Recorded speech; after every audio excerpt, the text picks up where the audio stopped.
تو میرے رؤوف الرحیم نبی صلی اللہ علیہ وسلم کے غلاموں، رات مدینے کی گلیوں میں عمر فاروق رضی اللہ تعالیٰ عنہ چکر لگایا کرتے۔ ایک جب گھر کے قریب سے گزرنے لگے، اندر سے ایک مائی ہے، اس مائی کی بیٹی ہے، اور وہ مائی اپنی بیٹی سے کہنے لگی سحری کے وقت کہ بیٹی دودھ نکال، بھینس سے دودھ نکال اور اس میں تھوڑا سا پانی ڈال، دودھ ہی آتا ہوگا اس کو دودھ دیں گے۔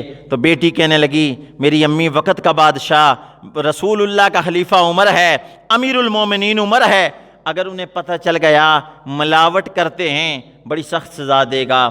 وہ کہنے لگی مائی ٹھیک ہے عمر ہے امیر المومنین، لیکن عمر سویا ہوگا، عمر کو کیا پتہ ہے کہ یہ دودھ میں پانی ملا رہے ہیں۔ وہ کہنے لگی میری امی اگر عمر کا ڈر ہے تو وہ تو سویا ہوگا، لیکن عمر کا اللہ تو سوتا نہیں، اللہ جاگ رہا ہے، عرش والا خدا، اس خدا سے ڈر۔ تو اتنے میں عمر فاروق ان کی ساری باتیں سن رہے ہیں۔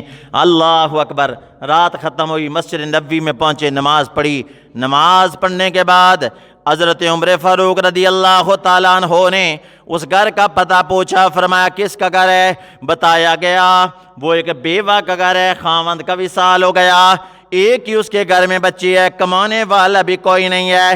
حضرت عمر فاروق مائی کے گھر گئے، اپنے بیٹوں کو بلایا اور بیٹے سے کہا بیٹا میں تیری منگنی کروں گا، فلاں گھر اس کے اندر جوان بچی ہے، بڑی اللہ سے ڈرنے والی ہے۔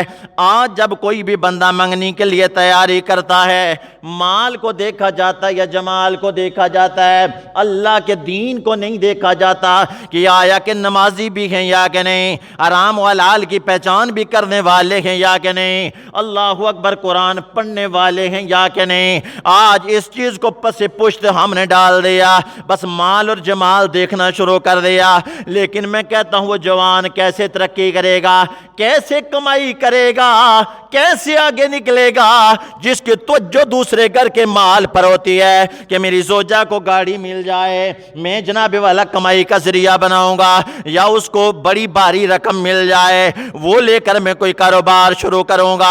اور پھر کتنے نوجوانوں کو دیکھا جب شادیاں ہوتی ہیں اپنے سسر کو تنگ کیا جاتا ہے، کہا جاتا ہے تیرے باپ نے یہ چیز نہیں دی، وہ یہ چیز نہیں دی۔ ہم نے اکثر بازاروں میں دیکھا بوڑھے بوڑھے لوگ اوور ٹائم لگا رہے ہوتے ہیں، ان سے پوچھو کیا معاملہ ہے، کہتے ہیں کہ جوان بیٹیاں ہیں جس کی وجہ سے پوچھنے کے لیے کوئی نہیں آتا، منگنی کے لیے کوئی نہیں آتا، رشتہ کوئی نہیں مل رہا۔ اتنے لوگ دکھی دل ہوتے ہیں تو کتنے جوان جو زوجہ کو تانا دیتے ہیں تیرے باپ نے یہ چیز نہیں دی۔ میں کہتا ہوں اللہ اکبر کبیرہ، وہ نہ دونا سوچ لے جنہوں دل کا ٹکڑا دے دیا پیچھے کیا رہ گیا، کس مال کی بات کرتا ہے، ان سے پوچھ کتنی تکلیف سے بیٹی کو پڑھایا ہے، جوان کیا ہے، آج ان کی بیٹی کو تانے دینے والے صوفیہ فرماتے ہیں اللہ بچیاں اسی لیے دیتا ہے، کل جب تیری بچی کو دکھ ہو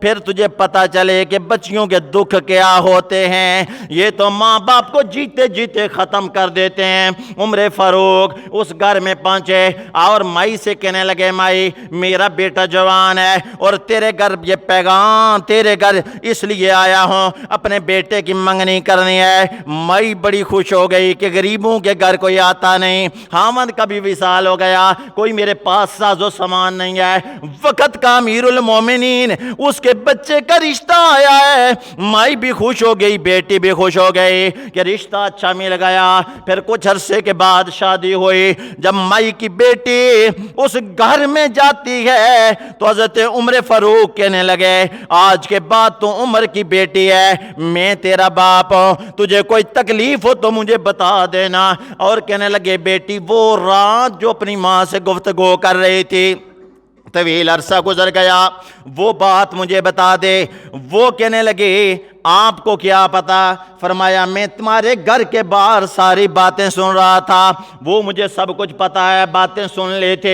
اتنے میں فرمایا بیٹی میرے کندھے پہ ہاتھ رکھ کے کہنا عمر جب عدالت میں جائے لوگوں کے درمیان فیصلہ کرے، کوئی دیکھے نہ دیکھے، عرش والے خدا سے ڈر کر فیصلہ کرنا، اس سے کوئی پوشیدہ نہیں ہے، اس سے کوئی اوجل نہیں ہے، اس سے کوئی غائب نہیں ہے۔ یہ امریکہ کے اندر کافی طویل پرانے عرصے کی بات ہے، ایک دفعہ لائٹ چلی گئی، بڑی بڑی چوریاں ہو گئی، لوگوں نے جو خزانے رکھے تھے وہ چوری ہو گئے۔ میں نے کہا جب بجلی بند ہو جائے تو یہ کیمرہ بھی کام چھوڑ دیتا ہے، لیکن اللہ سوتا نہیں، لا تأخذہ سینۃ ولا نوم، نہ اسے اونگ آتی ہے نہ نیند آتی ہے۔ عمر فاروق نے فرمایا وہ بندے اگر تو نے گناہ کرنا ہے پھر ایسی جگہ کر جہاں تیرا اللہ تجھے نہ دیکھے، اگر اتنا یقین ہے اللہ دیکھتا ہے تو پھر اللہ سے ڈر کے گناہ نہ کیا کر، توبہ کیا کر، اس مالک کا ڈر اپنے دل میں رکھا کر۔ عمر فاروق کے گھر وہ بچے آئے، پھر اسی بچے کی نسل سے عمر بن عبدالعزیز پیدا ہوئے جن کو ثانی عمر کہا جاتا ہے، جو جب وقت کے خلیفہ بنے، امیر المومنین بنے، اپنے مخصوص وقت کے اندر پھر عمر فاروق کے اس نظام کو دوبارہ زندہ کر دیا۔ تو عمر فرماتے ہیں مجھے عدل بڑا پسند ہے کہ اللہ کی مخلوق کے اندر عدل کیا جائے۔